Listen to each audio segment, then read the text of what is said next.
the George Washington University, at the intersection of policy, practice, and research, connecting all that Washington has to offer with an intellectual environment that drives progress, transforming vision into action, offering learning experiences that are rigorous, real-time, and real-world. In a city shaping the future, George Washington is a place where faculty and students don't just study the world, they work to change it.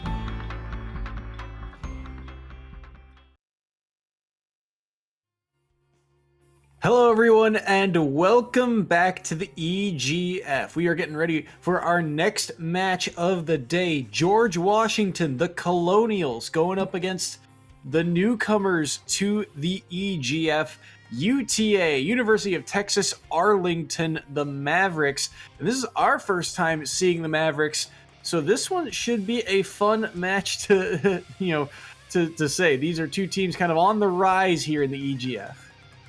You know, I definitely couldn't have said it better, though. It's quite interesting always seeing these new teams come out. So much new curiosity fills my mind, though not this. A Ness versus Roy, something all too familiar and yet so different, especially going into this matchup. It is Beastly on the Ness and Cranberry on the Roy. This appears to be a button check. So we will be getting into that matchup momentarily. Beastly on the Ness. We saw, so while we have a minute, while they go over their button check to make sure everything is all good to go, let's go over the history of these two teams. UTA, not much history to them. They are 1-0, however, so far. They took down Seton Hall last week and won 4 out of 5 of their sets. So they look like a very strong competitor to start off this season. Now, George Washington, on the flip side of that, 5-4 this season. They ended up having kind of an up and down fall split, but to start off the spring split, they took down the defending champions of the EGF, Mississippi State, and that's twice now in recent history that George Washington has pulled off the upset against the Bulldogs. So they, are feeling like they're in prime form right now after that big upset victory. We'll see what they can do here against UTA. I'll definitely agree, and maybe this is one more button check, just wanting to tease you guys a little. However, I doubtfully think they'd like to debate us a second time. Now, when we get a moment, I think this matchup is incredible. I mean, just take a second to look on what they're prioritizing right now, and that's just very much this neutral spacing. Though Beastly is doing a good job at least getting these small hits on, they're still taking a second to see what the other wants to do. We've seen both of these characters today. We know Roy, very fast, has that sword, wants to connect those sweet spots, which are in the hilt of his sword rather than the edge. So we'll have to see if he can find those. Ness, very floaty, can kind of play to whatever pace he feels. And right now, Cranberry at a deficit because of it. The down smash, the multiple hitboxes, racking up the percent and taking that stock off the board. It's Beastly striking first. I mean, let's compare this similarly to our last game when we had Roy versus the Captain Falcon. The playstyles right here are completely different, and it is showing just how you're not really looking for these opportunities to try to maximize your damage or run around. You're very much spending more of this time just trying to find the nest or see what the nest is going to do. It's not really working out too well. Beastly right now doing a good job of kind of being elusive. Cranberry finds a grab, can't find the up air. The turnaround from Beastly is quick. 111% on Cranberry. The side B doesn't connect, but the forward smash will. Gets Beastly off stage, but not quite at kill percent yet. And the edge guard capability on this character, it is there, but it is not easy by any means. The neutral getup is very dangerous as that forward tilt ever threatening, and they can't outspace that down smash. But Beastly doing a great job of surviving at these high percents against a character that's got a lot of kill options. Even there, the back air, not the sweet spot, so Beastly will survive. Hey, I just find it more ironic how last game we talked about how Roy just isn't a character people edge guard on, and you know, Cranberry is showing us that how true it is, even getting caught by the grab, thrown into the oblivion. Beastly is still looking strong. Never mind, Beastly lost stock. Don't clip that. But Cranberry still has to kind of put up the edge when it comes to bringing this back. Not more of the pace, but at least respecting Beastly's own space. A lot of work to be done here, but look at the follow-through by Beastly, just continuing to threaten. Can't find the forward tilt, can't find the grab either, and Cranberry able to back away for the moment, but he is still eating a ton of percent. Got his jump taken from him, but he does manage to clip through with that up B. Beastly only at 34%. Cranberry's going to have to do a lot of work just to try and get things back to even. That forward smash not going to connect. The back air comes through in the end. Early up B to get around Ness, but the back air, the sweet spot is too strong, and Beastly with a 2-stock in game number 1. That almost felt like a punch in the stomach. I don't like when Nintendo adds in new features like that with the immediate kind of close-in shot and then the noise. It just hurts on a physical level, and I feel that. But, you know, talking about these players and how well they did, Beastly just played normally well. I think Cranberry was very much trying to just get a sense of what to do against this Ness. You know, just so worried that a PK fire was coming out that they weren't, you know, paying attention to the fact that Beastly does decent in these close-range combat. The Cranberry on the Roy was very much not looking for these hits as much as we kind of want them to. Yeah, and that's interesting to note because like you said, Beastly never really used the side B at all, and it's such a threatening tool. That projectile can do so much work for you. But Beastly, he wanted to play up close. He wanted to be in Cranberry's face for a lot of that matchup, but it wasn't just being close to him, it was the weaving in and out, realizing that, hey, if Cranberry gets even the sour spot of, you know, the forward air or an air or something, the follow-up of the spacing of that move and the DI, it's just not going to be there. So any, you know, kind of classic combos that this Roy might have, they're being mitigated by, you know, just the mobility of Ness right now. I mean, you're absolutely right, and though we do see Cranberry looking to try to make that change, I mean, Beastly is showing just your point in adding more onto it, making sure that no matter what Cranberry does, they're in the worst spot.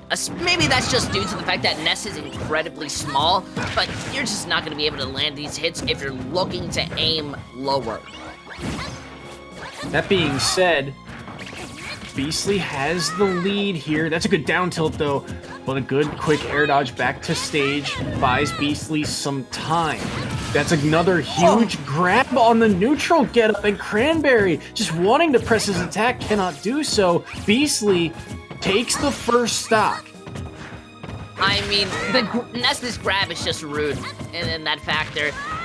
Though Cranberry isn't really going to be worrying too much, I do believe, you still have to respect because you're terrified of trying to edge guard. Allowing them to get onto the stage, you know, is what most of these Roys do, but it's about making sure you can keep them off the stage. Possibly going for a little bit more of these risky plays may work in your benefit. Ooh, like the ideas from Beastly right now. Air dodging behind, too, to get away from Cranberry once again. Caught the back air, and that's going to be a forward air. It's going to be the stock, and Cranberry on his last stock now. I mean, Cranberry is just willing to go above and beyond to secure these picks, and more than anything, making sure that they are, you know, finishing off their opponent. So now, as we see just them trying to go up against, Beastly doesn't really worry too much about, you know, dying or anything, because they still have the 2 stocks. I think it's more of Cranberry trying to, you know, get this pick and then come back even at this high stock. Gotta find a way to get something done here if you're Cranberry. You do not want to hand this many points over. A 3-stock against George Washington. They are few and far between. Cranberry, the trade comes through. That was back air, I believe, taking the stock. But now Beastly, he's got a fresh stock on the board, and Cranberry, he's at 114. Back against the wall here. He's got his hand on the ledge, gets by on the roll. The forward air comes through, and Beastly's control at center stage. How does Cranberry find a way in? Just waiting for the mistake, and the up smash will clean it up. Beastly with another 2-stock. That's just a yo-yo type moment that I would definitely say. Ness just being able to get those zoning in, and especially getting the high damage. I think that's what the shining point was. Beastly just continuously making sure that Cranberry could not leave or could not exit a small neutral fight without taking a little bit of damage. And that's just the unfortunate part, especially when we saw Cranberry even trying to play a little more aggressive, going off on the edge, looking for these down smashes, but never really working out to their favor. I think that's just a bit of the anxiety when you're worrying about, oh no, Ness can immediately stop me from getting back on the stage. What do I do? Yeah, and Beastly too, just a fantastic performance from him. If you look at these two players, I mean, we don't have a whole lot of info on Beastly. He was one of the players who won his set last week, but Cranberry is supposed to be one of the heavy hitters for George Washington, 6-2 on the season. And honestly, it's a surprise to see him shut down so hard in the very first match of this set. You ask me, it wouldn't have hit on land. But that's just me being funny. And what a close-up too, just that death, wanting to make sure you guys realize that was a knockback. Although Cranberry, I do agree, it was very much a shock just to see a little bit, not of a collapse, but more of just missing these prime opportunities to take the win. Quite possibly just needing that warm up, having a bit of a bad day. We all have our moments, Yeah, Cranberry, they fall to 6-3 on the season, and 6 points go in favor of UTA. UTA last week, when they beat Seton Hall, they had a pretty big win overall, plus 22 point differential, which is pretty good for your opening debut in the EGF, but credit where credit's due. Beastly's Ness, it was on point, and it, like we said, it didn't even use one of the biggest tools in Ness's kit, which is that side B that does so much work. It's a projectile, and against a sortie, you think, okay, that's going to be one of the go-to tools, and Beastly did not use it, I think, a single time that match, and Cranberry still could not find a way in on this Ness.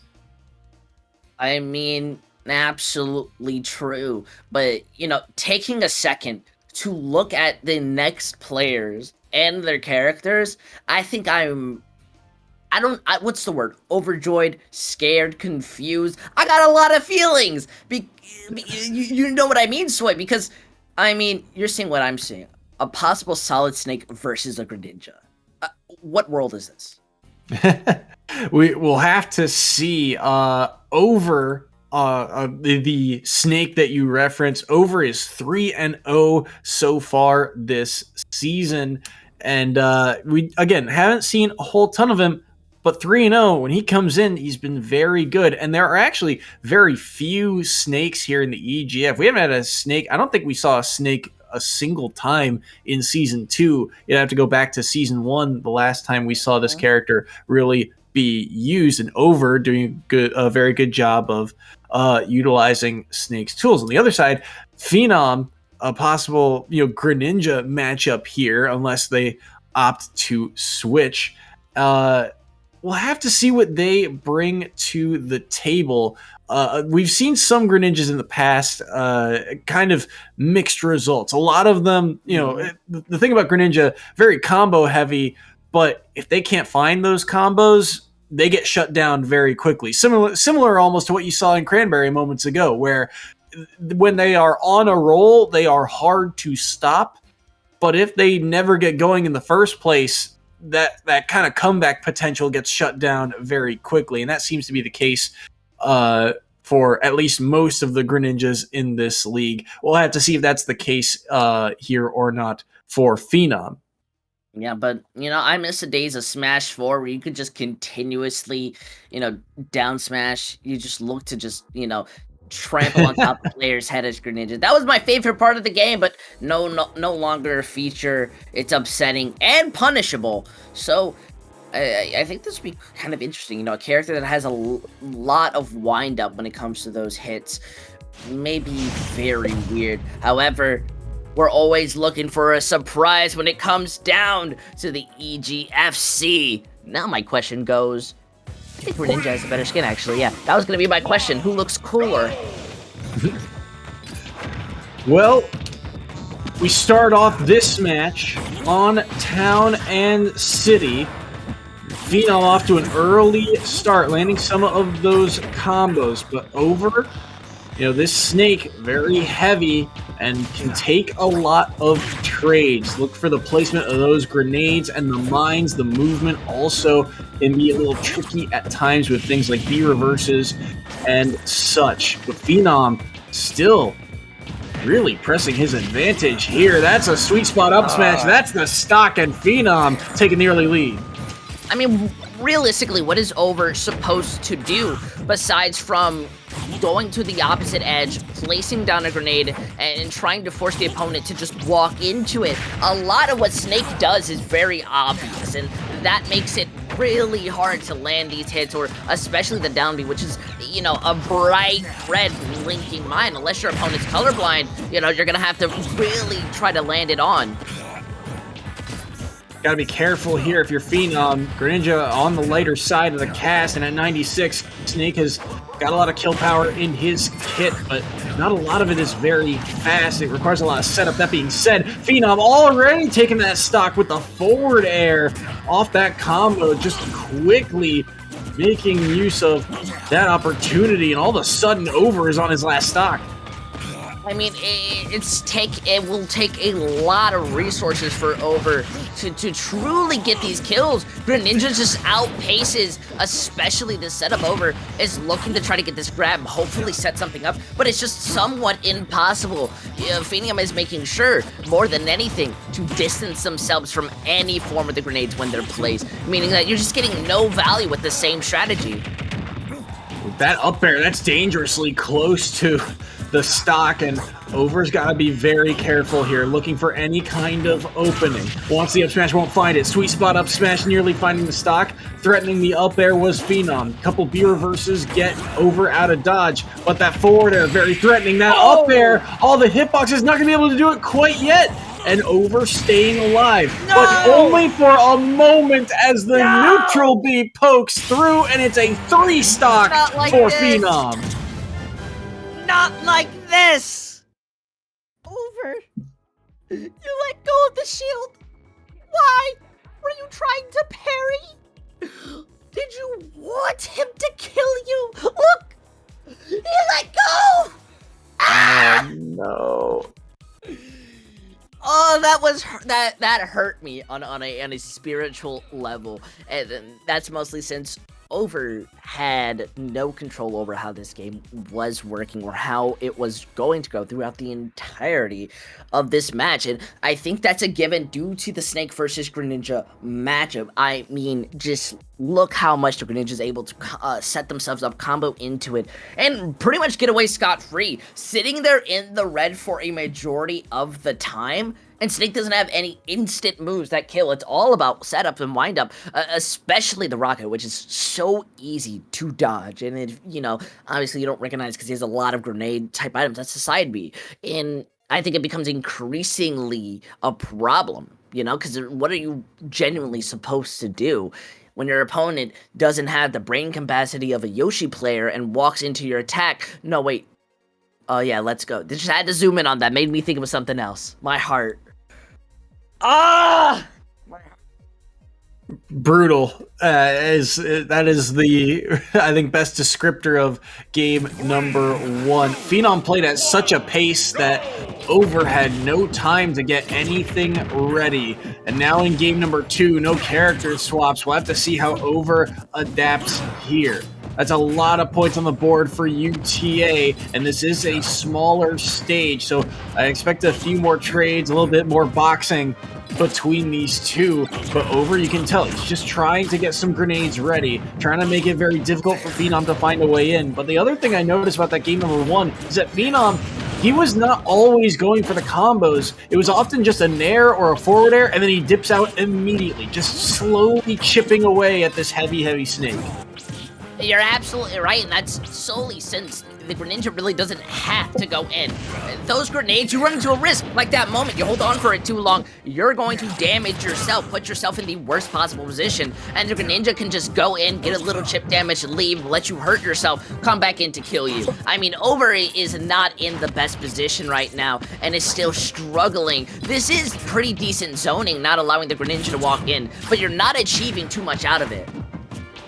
No combos either on the side of Over, as that up smash will take the stock. And just like that, Over finds himself at a deficit. Those sweet spots, these platforms too, they're the perfect kind of setup for Phenom, because that up smash, it's the perfect distance to get that sweet spot in terms of height. So Over's got to be very careful here now, as Phenom at 95. This is roughly the percent we saw him at last time, and he was unable to find a way to take the stock. Now he's got a chance here. Ooh, the follow-through now from Phenom. A really good opener, too. You know, something I'll always give Snake is that recovery. Just being able to get back immediately is always going to be that shining point. But being at 127, you know, it just takes one good grenade, and that's absolutely out. That's a free stock right there. However, it's needing Over to set up that prime opportunity. Ooh, opted for the forward throw. I thought that was a down throw for sure, looking for that up tilt, but no luck so far. Over dash attack, looking to try and take this stock. That up B, that up air, that was actually very smart, using that up air to kind of slow down the Nikita missile, and then, and then able to kind of weave around the trajectory, but baited into the C4. Over finds his first stock of the match, and he's on the board. Just missing that out. Not paying attention to the bright beam. You lose your stock. Now Over is feeling a little bit more confident. Never mind. Over now panicking, the adrenaline kind of coming in. Still, though, it is not over. And unfortunately, this is going into the fact that, well, the Greninja's just moving in, hitting these combos. I mean, just look at the damage. Was at 0 a second ago, but now at 51. Like you said, 51% on Over. This is not insurmountable, but Over has really struggled on getting things going. No time to set up, and the trades are not going to go in his favor when you are down a stock. High recovery here. Avoids the up air, gets an up air of his own. No up smash, though. C4 won't land either. And the down tilt into the sweet spot up smash. Phenom with a solid victory. It's set number 2. Beautiful Greninja. You know, I'm always a fan of the Pokemon games. Pokemon Tournament, you know, doesn't always get that same adrenaline that just a Greninja in Smash is able to get. And I think that's solely given to how often the Greninja is going to be in your face in making sure to kind of be oppressive in that sense. Especially just using that water shuriken gets you in the air for a second or two, and then goes for the up smash. It's a beautiful combo, and it's not something uncommon that we've seen, but it's still done to perfection no matter how many times I've seen it. Phenom, I mean, this is a stellar performance from him. You know, this, like we said, Greninjas, it is either, you know, get on a roll and snowball, or it is get stonewalled and good luck trying to find some points. This case, it was Phenom from the very get-go, getting a 3 stock in game 1, and he does drop a stock here thanks to the C4, but still, just Over had no room to work with, and no room to breathe, really, as he was just being run over by this Greninja. Just love the fact that we get this nice, beautiful moment of just a, like, that's a JoJo meme right there. You know, the to be continued type moment where the Greninja walks over the mines, doesn't realize it too late. Bam! Gets blown up. And, you know, I definitely don't think Snake is by far one of the not strongest characters, but rather oppressive characters, but definitely not, you know, what's the opposite word of oppressive? Depressive? Oppressive?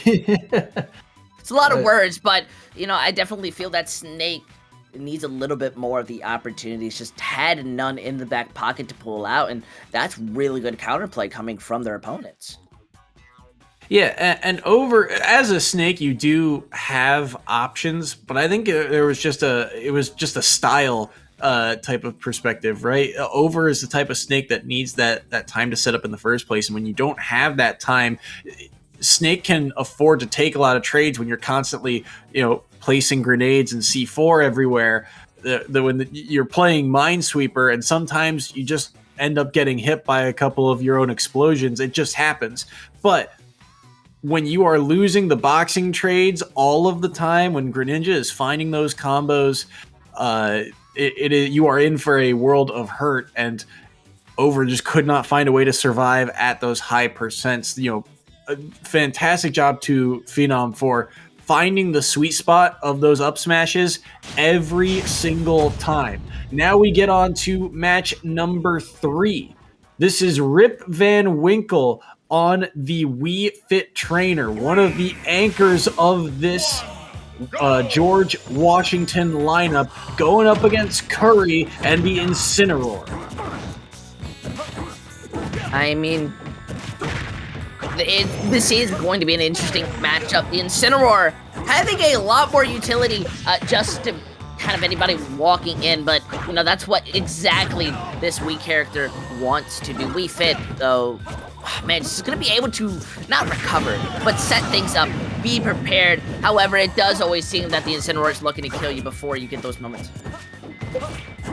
Curry taking the first stock courtesy of the up smash, and Rip Van Winkle, we'll have to see how he responds here. Gets the snipe on the side, but he almost hits the soccer ball again, but Curry is able to make it back to stage. Any extra credit from Curry here could be massive, as both of these characters have pretty good kill potential, especially Incineroar. There's a lot of his moves in this kit do a ton of knockback, but look at the pressure from Rip Van Winkle here. Despite being at a deficit, still remaining aggressive, but that's a huge down B. This could be a lot of damage. Goes for the upward angle. That was 40%. And now all of a sudden, Rip Van Winkle playing dangerously around this corner. Dies to the reverse hitbox of the up smash. And Curry is still alive.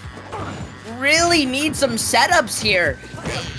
A lot of what this fight is becoming is walking into somebody who is charged up, looking to just do damage, and that's going to be the big problem. Curry is not at all someone who has great survivability. That's just Incineroar, but you still need to look to confirm these kills and respect the counter more than anything, because that's when you get these big damage moments. 82% on Rip Van Winkle. And that is a forward air taking the first stock off the board. But now Rip Van Winkle is backed into a corner. Any single mistake like that could mean death. And Rip Van Winkle will fall in game number 1. Curry with a 2-stock. I mean, it's the Incinemania. That's all it is. Just look. It's almost like watching the WWE. That's my favorite joke with Incineroar. But a lot of it is just because Incineroar does a good amount of damage. And, well, the Wii Fit, Rip Van Winkle, as the name implies, it just wasn't able to properly set themselves up or kind of get that engagement in. I think Wii Fit Trainer has a very particular style. And while I do think it works amazingly against this Incineroar, you have to respect what Curry's doing more often than not. Using this counter just to build up that rage, get a good amount of damage in, or even going for these long, kind of mid-charge up attacks, you don't get this time. Playing a little bit slower and just trying to see what your opponent does, you'll notice that Curry does this extremely often. That will become punishable eventually. We'll have to see on the second set, does that happen? Running it right back to game number 2, same stage. And we will see how Rip Van Winkle adapts here. I think all 3 stocks in that first game were taken via up smash. So maybe Rip Van Winkle, not having quite the right spacing, falling prey a couple of times there. And the other thing too, we typically see Rip Van Winkle, not afraid to play around these corners, play around these ledges. Great job there getting around Incineroar as the percent relatively even here through the first 30 seconds or so, but this is a chance for Curry as he gets the revenge, and this has done a lot of work for him so far, threatening that up smash once again, wanted another one, avoids the soccer ball, and the early up B, it doesn't connect on Rip Van Winkle. Good job pressing into the corners, and he finds the forward smash to take away the first stock. It was a beautiful way. I think Rip Van used that last match, finally has set themselves up for glory, and I mean, just a good usage. Still having to play a little bit more carefully just because Curry still can kind of break through. The small chip damage is what matters the most for Rip. It really does, because now you've got Incineroar at 75%. Thanks to all that play around the ledge. And oh my goodness, that up smash nearly taking the stock once again, avoiding the nair and actually trading with that up B. But the back air comes through and Curry evens up the stock count. I love how much Curry is willing to go for these try to counters and edge guards, but they are very heavily reliant on sometimes on these counters, and I think just as we saw in that last stock, Rip is going to notice when they happen or when they miss out, and you're going to be punished more often than not. You gotta just switch it up a little bit, but even then, Curry just decides, I'm going to edge guard the living me out of you. That side B actually ends up taking the stock, doesn't go for the upwards angle, instead goes for the knockback, and all of a sudden things are back to dead even. And Rip Van Winkle, he needs this one badly if George Washington is going to have any say at this match in particular. Already down 15, but look at the momentum Curry's got under his belt. Just the raw kill power could be a lot. Neutral B going to do some damage and push Rip Van Winkle to the corner of the stage once more. Deep breathing, another huge part of Refit's kit coming online. The forward air doesn't connect. Very tense between these two. Ooh, the revenge not going to land either. That was huge. This is getting incredibly close. This slam, not enough to kill it, but does force Rip off the stage. Just trying to get as much healing as you can is understandable, but Curry almost put their own end. This is becoming rock, paper, scissors. The snipe of a soccer ball from Rip Van Winkle. It was rock.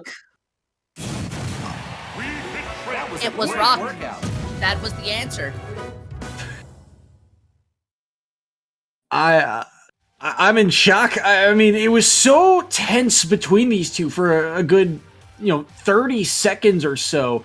And Curry did such a good job of avoiding a lot of the offstage gameplay from Rip Van Winkle.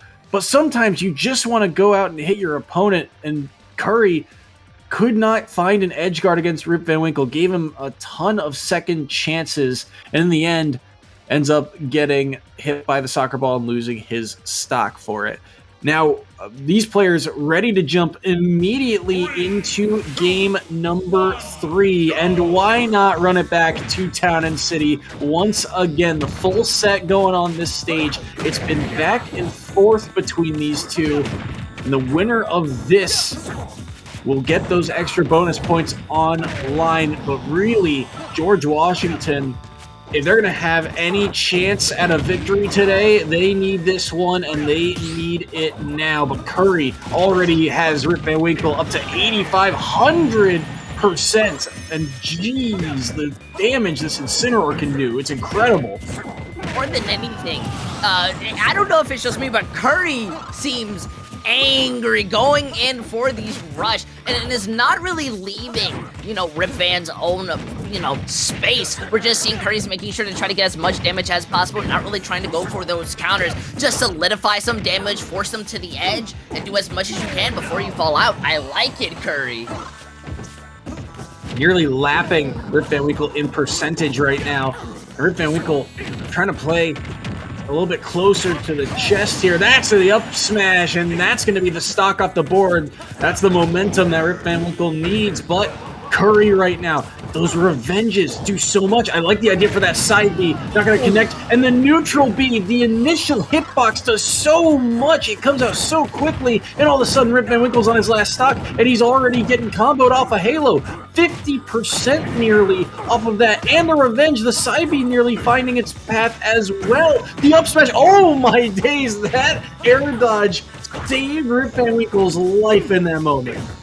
Curry's not heavily relying on the revenges, is trying to just get as much damage in, but now you see it start to be a punishing factor where you try to go for it and your opponent predicting it just does not hit you, and that's going to be the problem. Curry's just needing to more relying heavily on trying to get this immediate one-shot kill ability, but that's not gonna happen. You have to respect your opponent's intelligence to know that they are not going to fall for the same thing the third time, the fifth or sixth time.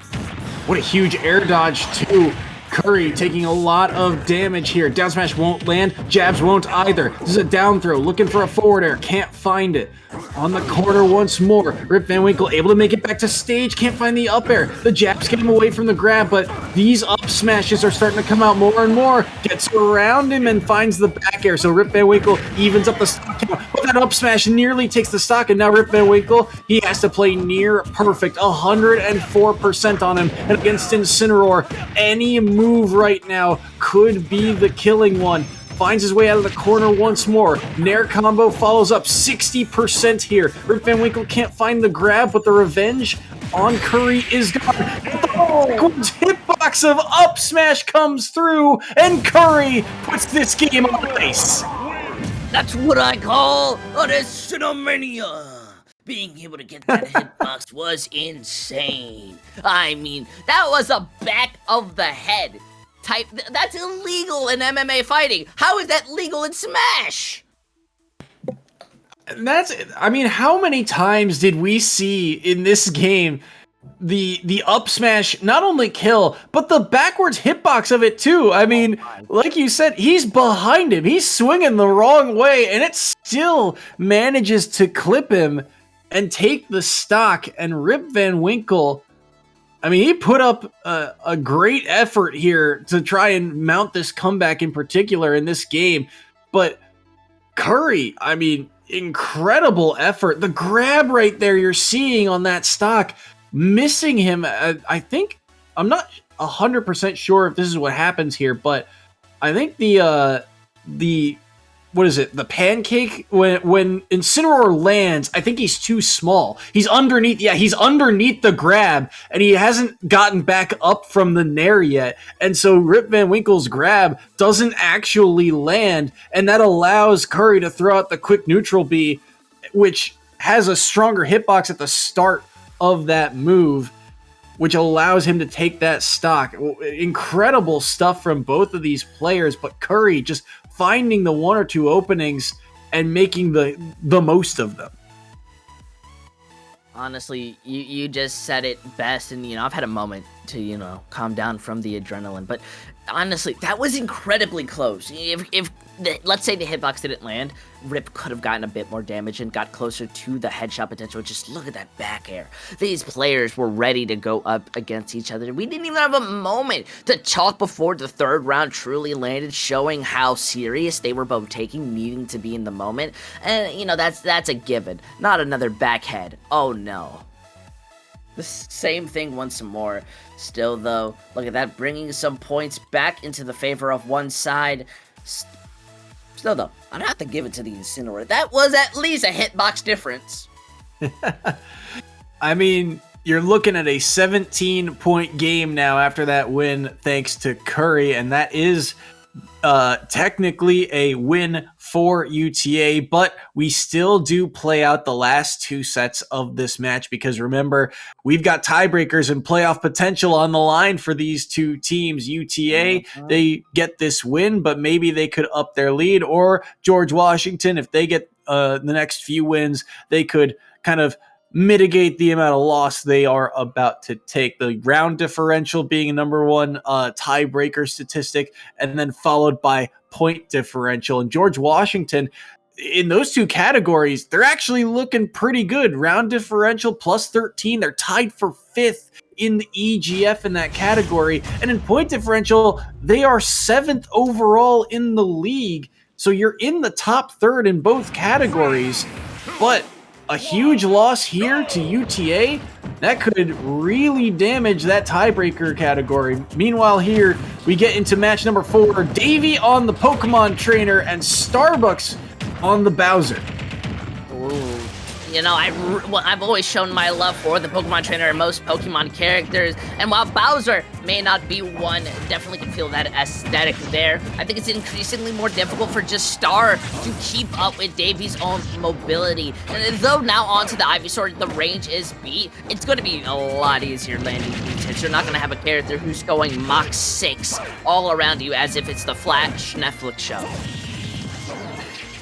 Starbucks right now at a little bit of a percent deficit, but it is very difficult for this character to get in on some of these projectiles like the Ivysaur, or sorry, like the Squirtle Neutral B, like the Ivysaur Razor Leaf. Nearly an up air there from Starbucks. Got a lot of percent on him. Now the Charizard is out and the back air comes through and Davey's got the stock lead. It's looking in a good favor. Everybody loves using that Charizard for the final kill, but no one ever wants to use them continuously.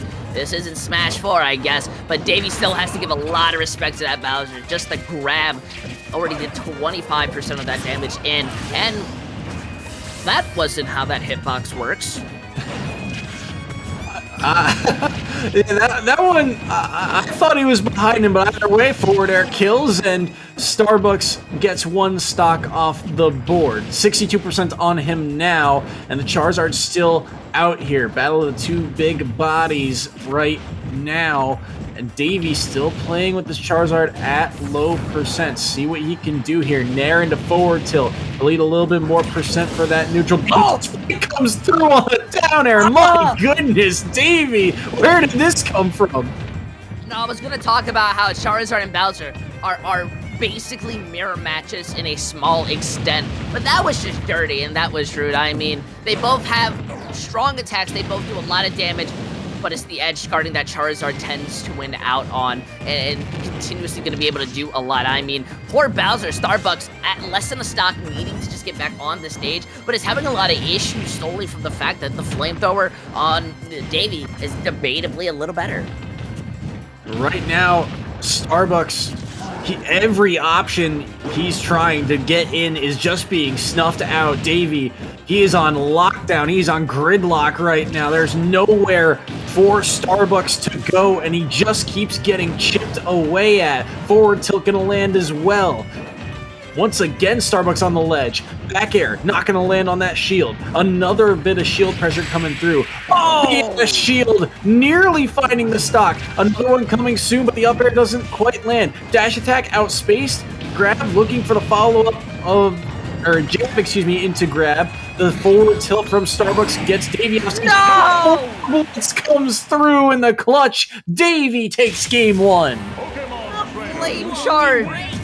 They never use it, but the one time they do, it's a threat, it's an insult, it's a spit, because, well, not literally, you know, that's just me being a bit overdramatic. Either way, I mean, the Bowser, unfortunately, the heavy and slowness compared to just a little bit more of the mobility when it comes to that Charizard, I think definitely made that difference. I mean, Davey is not only able to switch characters, in which alternately switches the playstyle, but Starbucks really isn't able to land these hits. Spent more of their time just dodging, especially against the Squirtle and Ivysaur, which in turn basically meant that they were playing a different pace of the game and having a tougher time to adapt. I mean, just look at that moment, by the way. You know, I really hope we get this second just to show that slow-mo, because there is no reason in the world that should have landed. But this, there's no reason why that should have landed. Mastery of the character on display right now from Davey. Here's another look at that forward air. Yeah, that Incineroar moment. That claw is, similar to what you saw. The swing was definitely the opposite direction of where the character was. And even here, this spike is actually crazy to me. I didn't know Charizard's down air would connect right there, but he does get the spike hitbox, and Davey right now on a hair. Starbucks, one of these players for George Washington that, has had his ups and downs. The Bowsers are typically, they've had a lot of success here in the past in the EGF, but Starbucks has gotten kind of the brunt of that, of the downside of that matchup more often than not. And here he is in game number 2, already off stage and being pressured by this Squirtle. Honestly, I just feel you don't play Bowser to try to be aggressive. Honestly, being a lot more passive is going to work a bit better, especially if you go for these grabs and these big slam opportunities. If Davey has to walk into you, that's going to be a bigger problem, even with the Ivysaur. Just notice how the moment Starbucks tries to kind of break those space, Ivysaur knows what you're going to do. It's very slow and obvious, so you just set up, even with the flamethrower. I mean, Davey's the one controlling how the fight's going. Look at the projectiles and all the work that they do as well. That up B gonna connect, not gonna take the stock quite yet though. Early down B to snap to that ledge. Falling up there, very well spaced by Davey, and a second one too. Davey takes the first stock.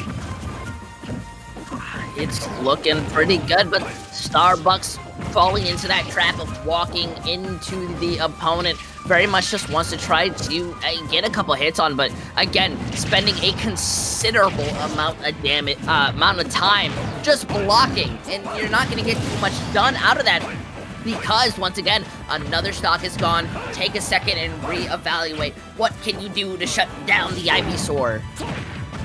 That nair, that was huge from Davey. I think it interrupted one of the moves from Starbucks. And now all of a sudden the jungle comes through. That down air just enough got around the spacing of that up air. So Davey drops his first stock, but now a shield, up B out of shield to knock Starbucks away. Starbucks looking for any kind of momentum, but he's already pushed to the corner. No run. The down air can't find its mark. It's gonna get a forward throw off stage here. Another neutral B, eating a lot of percent, and he doesn't have his up B. He nared in its place, and that will be the set for Davey. 2-0 in both games, and UTA extends their lead. Bowser is definitely one of those more relentless characters where I feel if you have that playstyle to where you're willing to just walk into your opponent continuously, it's not bad. It's not terrible even. The big issue comes is when you're wanting to hit that opponent afterwards. And Davey definitely knew what to do going up against this fight. Almost felt as if they were watching in the future, had that game chart activated, as I so love to reference. Regardless, I mean, it's just more of Starbucks needing to be a lot more cautious. Be extremely respectful, especially as that Bowser. You may be slow, you may be heavy, you may deal a lot of damage, but your opponent, they know that too. So they're obviously going to build those counterplays around it, and I think Davey shows one of the more bigger weaknesses that come to it. But Starbucks did show some very shining points, especially when it came to the stock, of just how much damage that you can do, or kind of these edge guard moments that you can succeed on. It's about mastering them and then executing them, you know? Yeah, Davey's mastery was definitely on display. The catch of that initial down air on the first stock was really something else. Here, he just slightly misspaces it. He's getting ready to do it again. That up air just comes out a little early, and the down air does clip him, and that's how he lost his first stock, or only stock of that game number 2. But I really do gotta commend his Charizard. You know, when we see Pokemon trainers, it's always curious to see, which Pokemon is their go-to, or, which Pokemon is their, bread and butter. For some players, it's the Squirtle. For most players, it's the Ivysaur. But for Davey, it seems like the Charizard is the go-to guy. And this Charizard, I mean, against Bowser, yes, it does have some favorable matchups, but man, did he take those advantages and just run away with this set.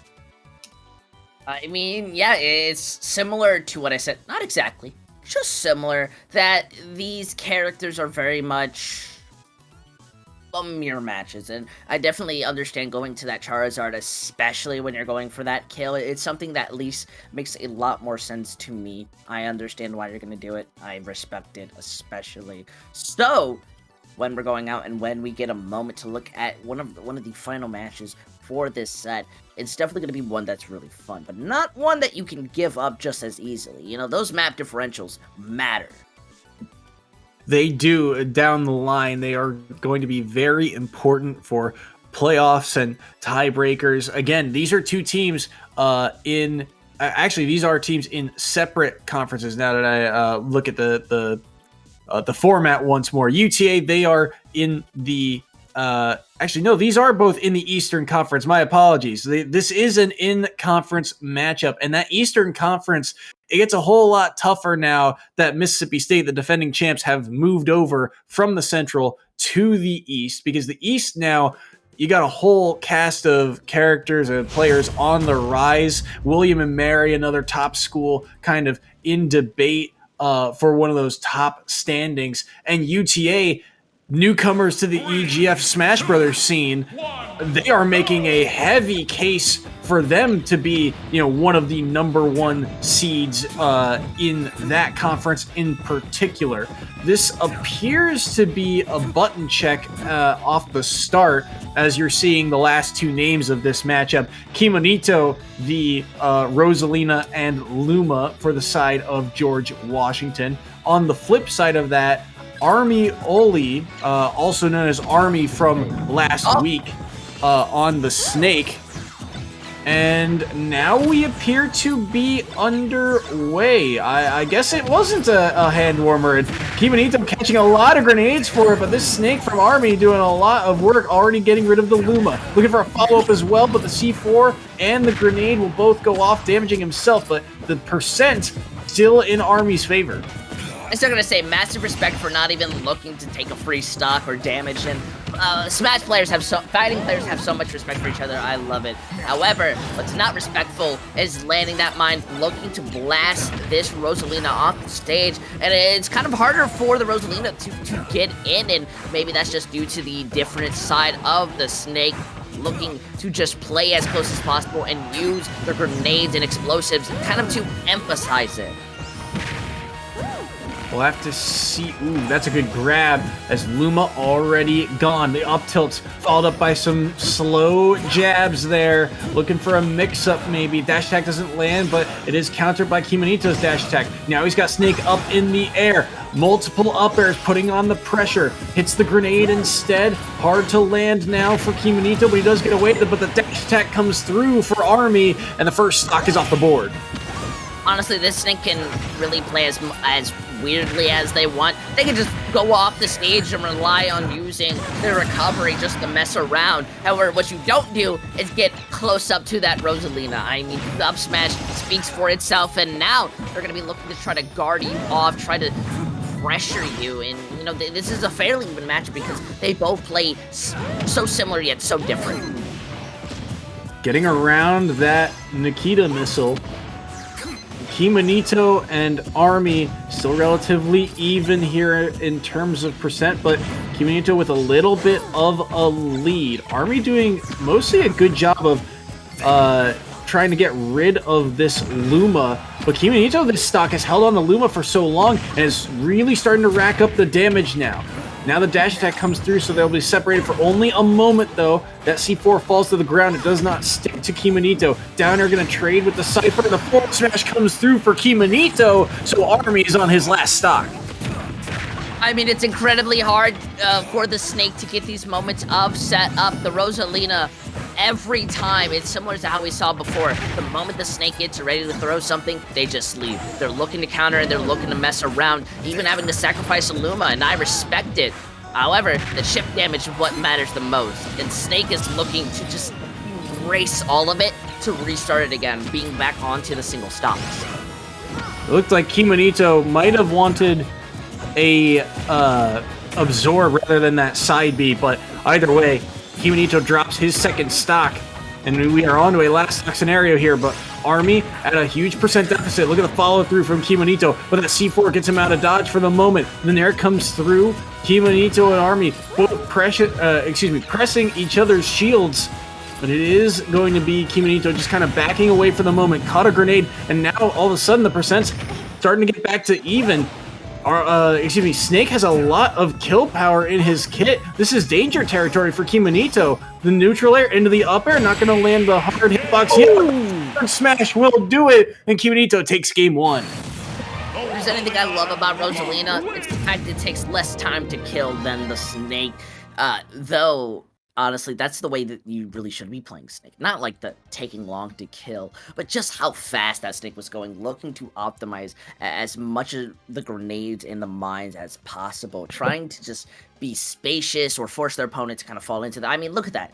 Somebody would have died there if anybody had just hesitated for a second. The mine was placed. Unfortunately, though, Army just was not able to pop it out fast enough. Though, now these players have had a sense of how they play, I'm wondering how different it could be. Here's another look. That forward smash just missing Army there in that moment. Army had the initial lead, but Kimonito did find a way to battle back. And I think one of the huge things that allowed him to do so was the fact that Luma was on the field for so long. Again, we talked about earlier how Luma allows a lot more kill power to be on the board, but Army did such a good job through stocks 1 and 3 of kind of mitigating Luma and getting rid of Luma. Things like dash attack were able to get rid of Luma very quickly. Olimar is the character we saw from Army last week when he was able to take down, I believe it was a Bowser player. So we'll have to see how this Olimar does. And I think Olimar also has a little bit easier of a job maybe getting rid of Luma, but not when Rosalina can just absorb those Pikmin and mitigate the damage that they do. This is going to be a lot of kind of chip damage back and forth here between these two as they try to keep their space. I really feel this is going to be one of those slower maps when it comes down to kill and percentage, and it's almost interesting how similarly these characters are, at least with the Rosalina just having similar Pikmin, but the Luma definitely feel Army is on the back end, having to take a lot of time to throw these Pikmin, try to pump in as much damage, and it's going to be a little bit harder to kill comparably to the Rosalina, as we see just already looking to play on this edge, but not really going to be able to kill off. You'll note, too, when a Pikmin sticks to Kimonito, it doesn't look like he can absorb it and get rid of all that damage. And you can tell Army putting a little bit of a priority on that Luma. He wants that Luma gone. Get the kill power off the board, especially when you're at these high percents. And so far, Army able to get by for now, but the back air will connect, trying to set up Luma. Up smash doesn't come through in time. The back air actually connects first. Able to snap back to ledge as well, and the up smash won't connect either from Kimonito. Playing very carefully, the up smash from Luma will take the first stock. Look at this. We already see them popping out, looking to do as much as they can, at least when it comes to just killing this Rosalina, and eventually all it's going to take is just a little bit of thinking and your noggin to really smash into the legs. Still, though, Army is having the issue when it comes down to, I think, more confirming of the kills. The Pikmin, they're being thrown and they're working, but the Rosalina, as you said before, very much almost eating them up for dinner. Slowly chipping away at Kimonito to even up these percents for the most part, but when Kimonito gets in, there's a lot of kill power on this Rosalina. Even the down tilt doing some work here. The tilt attack's very quick as well, so Olimar, not a lot of great out of shield options when Kimonito gets in, but that being said, the up smash connects, and that's a lot of damage, especially, looking for that purple Pikmin on the side of Army. That purple Pikmin does a ton of knockback. Each Pikmin really with their own kind of property of what they do and the arc that they can be thrown at as well. That being said, Army at kill percent and Kimonito, it's going to be a little bit before they are at kill percent, but Olimar still just keeping to the game plan. Chip away, get rid of that Luma, and then continue to go to work and just make this Kimonito Rosalina pick, very kind of stagnant. Make nothing easy for them in order to get in. Definitely agree, though we're getting a sense to see what happens when they get closer to this higher damage. because obviously as they're waiting to get that chip, they play a lot more passively, but the moment that they start getting into the red, they both walk towards each other and they look for the smashes.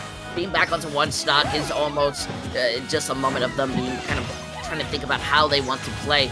Still though, the big worry that I'm suffering from is the fact that the Rosalina has been the one to get these picks more often than not, and that's just because Army is heavily relying on just this poke damage and the slow end, while Rosalina is looking for these kills. Rosalina definitely gets a huge advantage when they are up close. But that being said, Kimonito does find themselves at a pretty big percent deficit on this last stock right now. That's a big grab. Gonna get even more percent on the board. Can't absorb those Pikmin while they are on her, and she is able to make it back to stage. But this should be a ledge grab. Does not want to tempt fate there. The up throw will actually do it, and Army enters back in game 2. You know, I'm sorry for even trying to predict this outcome, because, well, it just did not work in that favor. Still an impressive showcase. The Olimar, just to be able to come back in, managed to grab that slam and, well, send Rosalina back into Mario Galaxy 3. That's what works best. And, you know, honestly, I think it's just a little bit more range and the versatility that comes with the Olimar that kind of gave it out in the edge. Rosalina really just relies on the same thing when it came to this 1v1. It did not work in the long run. Yeah, and I think as this match in particular went on, Army started to get a better idea of the spacing of where to be around Kimonito, right? Because Kimonito, there is a little bit of setup for some of his combos. You got to get Luma in the right spot. It's hard to, judge where Luma is going to be. A floaty character that you can use that neutral B to kind of space them out. The mechanics of how Luma, returns or to Rosalina at certain times. And I think Army, throughout this second match in particular, really started to get a better sense of, okay, they're going to be here. I need to throw my Pikmin at this specific angle. And I know you don't get to choose the Pikmin angles, but I'm talking about, from, maybe jumping or short hopping from that type of perspective. Overall, though, it is Army able to even things up as we get ready for game number 3. Man, now with this being kind of at the line, why is the last game always so intensive? These players truly bite each other when it comes down to just making sure that they can leave with that final map victory. I think it's just the smiles that they hold close to themselves. Won't be surprised if we see that kind of matchup again when it goes down to the Olimar and the Rosalina, especially since it worked out so well. But it's not really going to be the same thing. There is going to be a change, and I can understand it, We'll have to see. I mean, between these two, obviously the Olimar getting the victory looks a lot better than the Snake, but also, you look at what Snake can do. Snake, I think, has a little bit easier of a time getting rid of that Rosalina and the Luma on Rosalina, I should say. But like you saw, when Kimonito gets in, he knows what he's doing. He can get a lot of work done. And this is also a very good counter pick. Sephiroth, the distance this character has, can deal with Luma very easily. And they pick a small stage to force a lot of interactions. Maybe I'm just too much of a casual player, but Sephiroth can be a threat a lot of the times. And, though we do see the Rosalina continuing to push forward, not allowing Sephiroth to get any moment. No fire here, but you are 100% right. I mean, just look at the range that Sephiroth is being able to get, especially when that Rosalina was off the stage. Now with the snap, looking to place down the fire, that's going to not only put pressure onto the shield, but it's going to waste a bit of time, and yet the Sephiroth still struggles to kind of finish out or get a lot of damage in. Kimonito without Luma once again. Trying to find an edge guard here, cannot do so. Trying to reversal that move with the down air, but no dice. Kimonito now trying to back off, trying to find the opening. The up smash does not kill quite yet. Army staying alive, poking away at this Luma. Grab doesn't come through. Could be reversal here. Those forward airs, look how many he can threaten off stage, and that trump to back air is so clean from Army. We saw him do that once in game number 2, and here he finds a way to take the first stock with it. Oh, but I mean, the Rosalina did the same, so, you know, what really do you feel to that extent? They're just having to play a little more cautiously, though. I just love the fact that Sephiroth is trying to just move as forward as possible. I think we just need to give him a bit more respect. You almost fell off the edge there, and you just need to kind of understand that the Rosalina may not have the Luma. They are still looking to push forward and try to guard you. Using this range to your advantage is going to be those shining points. Like the turnaround of that side B right there from Army. And now, forcing a lot of pressure here around this ledge. Really loving the ledge trumps that Army has been using to force Kimonito to do a different recovery. And now he gets the sweet spot of that back air to find stock number 2 off of Kimonito. Army up a full stock and a half here. Looking for a combo here from Kimonito, but the turnaround doesn't get the jab reset, and Army gets out of dodge from that combo. I mean, the Rosalina wanting to just be a little more cautious, can't run into that Sephiroth basically will-nilly anymore, and yet, with the help of the Luma, comes close to finishing this off. 107. Ooh, that's a big down smash, though. That's a dead Luma. And now Rosalina at 63 has to be very careful. So many quick attacks from Army, putting the press on here. 83%. What's the up B? What's the style? He won't get it. Kimonito recovers high, but he's at 116. He's working on borrowed time here. Back throw won't find the up tilt to follow up on it. 125 on Kimonito. Finds the down smash to get back to stage. The down air won't quite connect. It will hit Luma, though, and just so much distance. How did Luma find their way back to Rosalina in that situation? Kimonito holding on by a thread here, still on this last stock.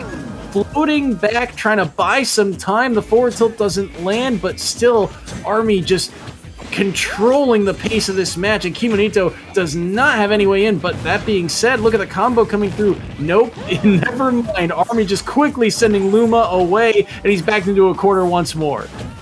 You know, I get it. The Rosalina has brought this stack back up and brings it back at 140. Maybe you shouldn't have been looking at the Luma. I don't know. It was the color red. That was a threat. And you didn't listen.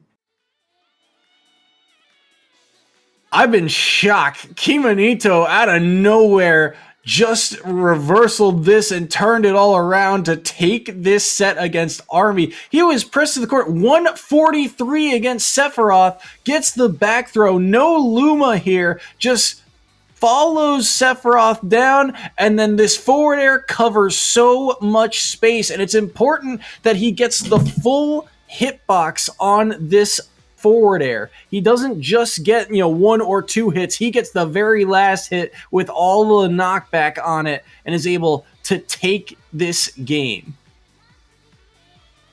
I mean, I'm not gonna lie to you. I was expecting Army, especially with the Rosalina at such a high percentage in the decent range, to be able to kill off. However, I don't know what type of genjutsu, what type of illusion. We have a Nintendo Direct tomorrow. Maybe that's just what's on my mind. Just the back air to finish it off. If there's a moment to shine and say, I can bring it back, my team is still not done improving, I think this is one of the better moments. Yeah, Kimonito, I like, it was like we were saying, Army had control of this matchup through the most part. He was able to take the first couple stocks. He had a huge lead. Luma was off the table. But Kimonito, this is why, you got to play till you hear the whistle, right? It's not over until it's over. And even here, remember this portion of the game, Army wanted the style points, wanted the up B, and Kimonito just said, nope, I'm out, get me out of here, I'm up B early, and he's able to make it back to stage, so Army essentially forfeiting a stock, and he ends up paying the price for it. As once again, another look at that forward air that sealed the deal it is George Washington taking the last set, but they do take the L this week. It is UTA getting the victory. They advance to 2-0 with a 25-5 victory over George Washington. Good showings by both players, on both teams, really. But you're seeing now that UTA, this is a force to be reckoned with. If they're able to do this to a George Washington team that is kind of the dark horse of the EGF, the championship teams seem like they're next on the docket. You know, hitting them with the L phrase, definitely one respectable, but I wouldn't have said it. Still though, definitely agree, and I think that was a lot of fun. Definitely a match that I'll remember. All right, with that, we will be cutting to a short break. Also, George Washington, they fall to 5-5. They get South Alabama next week. We'll get an interview with one of the UTA players after a quick intermission. Don't touch that dial now. We're just getting started.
Hello, everyone, and welcome back to the EGF. We are here with Davey from University of Texas, Arlington. Davey, how's it going? It's going good. It's going good. Yeah, congrats on your victory this week. How are you guys feeling about your team's performance? I think our team is playing really strongly. That match we just played was a lot tougher than we anticipated, to be honest. But other than that, I think the rest of our teams, or all of our team, is doing really good. I can definitely agree to that. So, what was the expectations going into this match, especially when it came down to the practice? Like, let's say if you were going up against an opponent that was a lot tougher, what changes in that mindset? We would generally just try to play a bit more safer, like more optimally. Try not to go for things that might make us lose. But for the most part, nothing really changes in terms of gameplay, or a lot of nothing changes in terms of gameplay. It's all about the mindset going in. I can definitely see that. I always like to say esports is always that 1/3 when it comes down to the mentals. But, I kind of want to get a second because there's a lot of interesting plays. And, you talked about when you're playing a lot more serious, you're playing a lot more passively. And, I kind of want to get the idea of, do you feel that is a lot more beneficial than being a lot more aggressive? I know some players just really like to continue pressing forward and trying to hit their opponents, but, It really depends. It really depends on the player, because some people are better at playing slowly, just trying to react to what's happening. Some players are just better holding forward and pressing A. It really just depends on the player. Yeah, no, absolutely. So, looking forward for you guys are 2-0, and actually, I have a question. You guys are new to the EGF for your Super Smash Brothers scene, at least. How do you guys feel about this format? It's kind of a modified crew battle, not your typical style. How have you guys kind of adapted to that format? We honestly, I really like it. Going into it was a bit weird because we never really done anything like we've done regular crew battles, but nothing like this. But it's nice to have everyone on the team be able to play. Yeah, and, quite equally too. Right. And so, you guys now 2 weeks down, 2-0 so far, 2 big victories under your belt. Next week, you guys get St. John's, another kind of staple name to the EGF scene. What does the preparation look like for you guys headed into that matchup? Honestly, not a lot of research. We kind of just like to go with the flow, but it's just a good week of rest, some meditation, just try to get our nerves together. For the most part, a little bit of practice here and there. Absolutely. And while you are here with us, is there anyone you would like to shout out while you're here? The mic is yours. Shout out to my team. They're hardworking people. I'm glad to have them. all of them. Curry, Army, Beastly, Phenom, Smoke. Smoke wasn't here today, but everyone else, shout out to them. Yeah, shout out to them. And you guys played fantastic. Congrats on your victory this week. And we will see you next week when you guys play St. John. So best of luck, and we'll let you go celebrate your victory this week. All right. Thank you.